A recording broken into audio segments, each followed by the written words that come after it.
Hello, ladies and gentlemen, boys and girls, people of all orientations and sexualities, and welcome back to another Doctor Who review. In today's review, we take you to the city of Atlantis. Yes, come with me on a voyage as we go back in time and explore a lost serial recently brought back to life, the Underwater Menace. Nothing in the world can stop me now. The Doctor, Ben, and Polly and Jamie all land on a mysterious rock in the middle of the ocean. Ben and Polly soon notice that there's a formation up at the top of the ridge, and so, naturally along with Jamie, go to investigate. As they do so, they're jumped by a bunch of guards and trapped inside of a lift. The Doctor, also walking around TARDIS on this cliff face, gets jumped and gets chucked into a lift. As the lift goes down, the group are greeted by a bunch of Atlantean guards who begin to take them further into the catacomb. The Doctor cheekily remarks, "Women and children at the back and adults at the front." So, Ben goes to the front, Jamie just behind, Polly, and then the Doctor. I found this quite a sneaky remark because, in other words, the Doctor is saying he's a child. But further on, as the group go closer into the tomb, they soon learn that their fates are close to being sealed. The Doctor has to think on his feet as he soon learns that they may be going to their execution. He remarks to the person in charge that he has a message for a scientist that he believes to be around in the caves.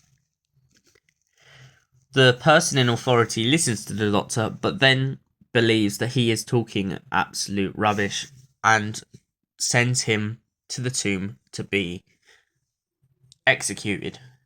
As this proceeds, the Doctor writes a note and hands it to the young lady preparing their food, in hopes that she will go and manage to get the letter to the correct authority and hopefully give them a chance of being freed. Whilst the execution is about to take place, the letter and note gets passed around from place to place until it eventually reaches Professor Zaffroff,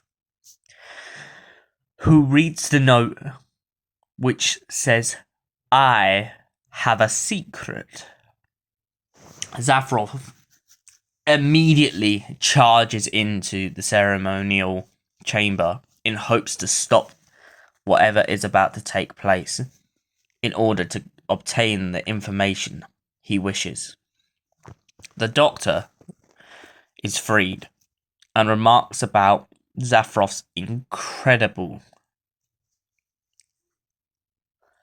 scientific advances and his and the things he's explored over the years. The pair giggle and laugh, and Zaffroff asks what the Doctor's secret is. The Doctor then remarks to him that he doesn't have a secret, and it was only a ploy in order to get him and his friends out of the execution. Zaffroff then laughs about this with the Doctor and takes him to his laboratory. When the pair get there, Zaffroff talks of his plan to rise Atlantis from the deep. This intrigues the Doctor, as he is beguiled by anybody who would be able to bring Atlantis back to the surface. But soon the Doctor learns that Zaffroff's plan is more maniacal than it seems. He doesn't just intend to bring Atlantis to the surface, but to destroy the whole world in the process. As the Doctor explains later on to one of the high officials, Zaffroff's plan will allow the water to go down into the Earth's surface, but, as everyone knows, when it comes to heat and water, it will rise and rise and rise, and because Atlantis is a solid building, Atlantis will be destroyed in the process. water turned into steam and the vapor cannot escape, so it will just implode. The build of pressure. Zaffroff argues with the Doctor for a while, as the Doctor mentions that this plan is absolutely despicable and should not be carried out, no matter the cost. Meanwhile, elsewhere, Ben, Polly, and Jamie are being given their roles. Ben and Jamie have been sent to the mines, and Polly has been selected for a very special task. It is explained to her that she will be experimented on and turned into one of the fish people.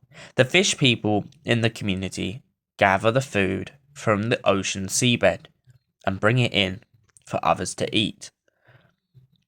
Polly openly rejects the idea of even being turned into one of them, as she doesn't believe it's right. Although she does see them as beautiful creatures, she feels that she doesn't want to be turned into one. And as the story progresses, she ends up running away in hopes of escaping her eternal doom to become one of the fish people. It is also explained in the story as we progress that the fish people experiments were merely devised on shipwrecks and lost ships, where people had fallen into the oceans, and the professor and his crew had altered their DNA to turn them into these creatures. After many attempts of trying to convince people in the city that Zaffroff is going to destroy Atlantis, the Doctor and his friends find themselves on the run. The Doctor on the run, especially as Zaffroff believes that he is trying to destroy his plan of conquest, and so the group split off into pairs. At one point in the story, the Doctor and his friends run around in the market on a chase. Polly has to hide because of the fact that they are looking for her to turn her into a fish, and the Doctor has to hide because of the fact that Zaffroff is after him, especially after already attempting to assassinate the head of state. By assassinating the head of state, Zaffroff believes that he is in all control now, and that his organization to rise Atlantis cannot be overrun.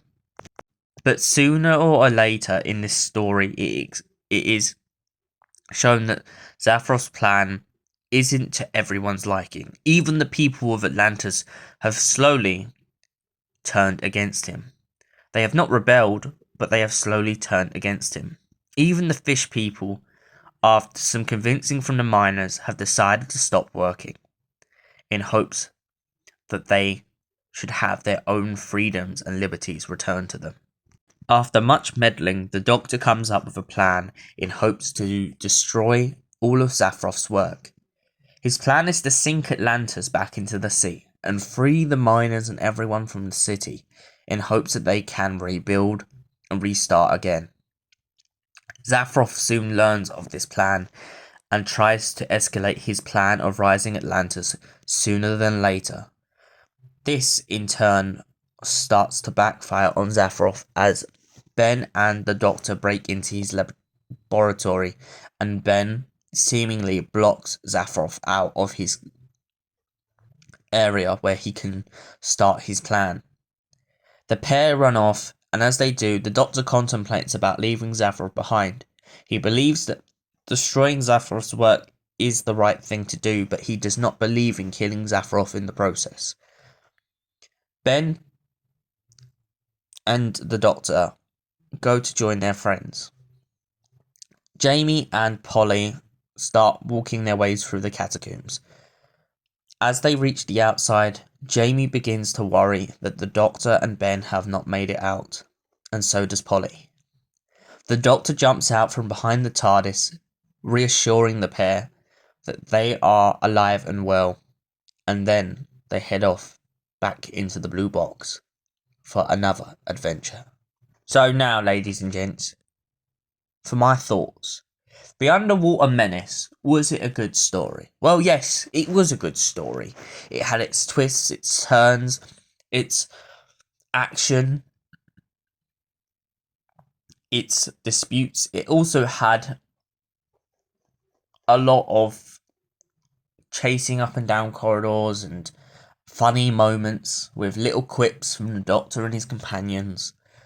And for this reason, I give this story a 7 out of 10. The main reason why is because I loved it, but I really, really badly wish that the fish people had been more involved. I felt like they were more of a side plot, whereas I feel like they could have been part of a deeper scheme within the story. But other than that, it was a brilliant story. So thanks everyone for watching, and we will see you in another Doctor Who review. Stay beautiful.